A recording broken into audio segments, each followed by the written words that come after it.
Hello, good evening, esteemed viewers. This is Satellite Media. Mr. Chinedu Michael, let us look at the statement that came from Edwin Clark. I'm talking about the elder statesman who is the leader of PANDEF, calling on the President Senator Ahmed Bola Tinubu to quickly, urgently, and immediately restructure Nigeria if the country wants to be one. But let me take you from this angle. Restructuring means many things to different people. Some see it as devolution of power because currently we have about 68 items on the exclusive legislative list. Some have argued that the federal government should divulge some powers to the state in terms of giving state houses of assembly the power to legislate on some of those issues. Needed to go into them, they are much, the power is there, security is there. Then let us equally look at the angle of restructuring from some people that talks about resource control. Mr. Chinedu Michael, where do you stand?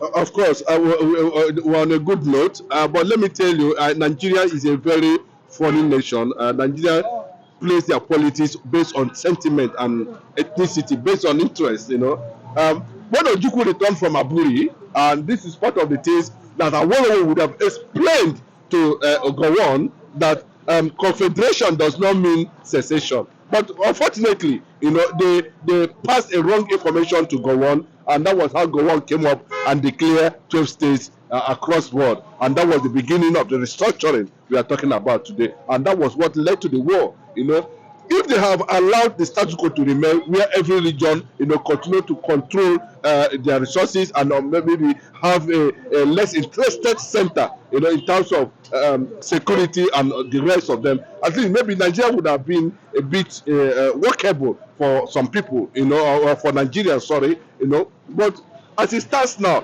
when you mention the issue of restructuring, confederation, regionalism, the northern Nigeria feel threatened. They feel somehow as if Nigeria belongs to them. As if they are the owners of Nigeria. And some elements, of the southwest, also want to move towards that direction. If not, why are we still wasting our time? Because as I'm talking to you, you can see what is happening already in the Senate, where somebody is saying that if there's going to be ban on grazing, and of course they are going to revoke land CFO of lands and shops, the way they want in the north. You can see that. They say that cows are also human beings. They are citizens of the country, and they should be allowed to move anywhere they want because they are citizens. And that was coming from a northerner who was trying to defend the need without understanding that that's what they call grazing reserve. There was nothing like grazing routes in Nigeria. You understand? It was Buhari that came because he wanted to position Fulanis in the killers in the 36 states, and that is why he had this personal hatred for Igbos, because he knew that Igbos are going to resist any atom of Fulanization, no matter the way it's going to come. So what they are pushing is they are pushing gradually to where Aburi. Everybody is going to Aburi, whether they like it or not. The Yorubas are going to Aburi, the Northerners are going to Aburi, the Igbos are going to Aburi. So that Aburi will stand, will finally come to reality. No, you can see it now. It's not bad. You see it now. Okay, look at. I was listening to Gani. No, if you listen to Gani Adams, I'm impressed. I've always been praised. I've always say it. These are people who understand the Nigerian factor. Not be all these demons they call themselves politicians. You understand? Jagaban. You fall for this thing. I'm coming. See, bros, if you look at the statement that came from him after that fall, he's not supposed to make that kind of statement. As a president, he said he's the double for Democracy Day. Let us focus on the subject matter. I'm reacting, based on what is already on ground. You understand?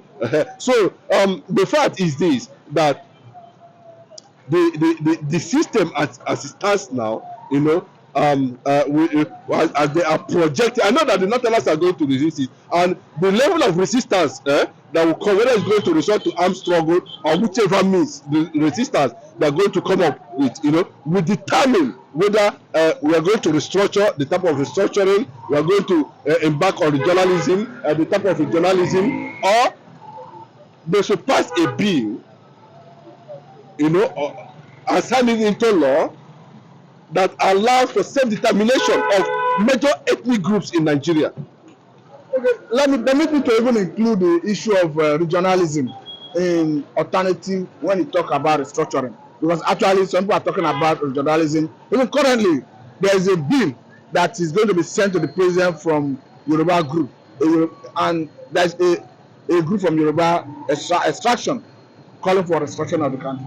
Of course, you can see what Ugochinyere is trying to do. It has already been outlined where they have 6 years for president, so that everything, the seat of power will go around every zone. Once you are done with your 6 years, you are gone. You can see the reforms that want to carry out in the INEC. You can see the electoral process reform. You can see so many things Ugochinyere has in his up his sleeve, to tender to in pursuit of justice and the equity at the end of the day. So, but how it's going to happen is what we don't know. If you look at what Gani Adams said during the Abiola day, he said that after the 2014 confirm, even when the confirm was about to come to an end, that a particular northerner walked on to him and told him that, Gani, you might have gotten all you want, but I tell you that this confirm will not see the light of the day. And it happened.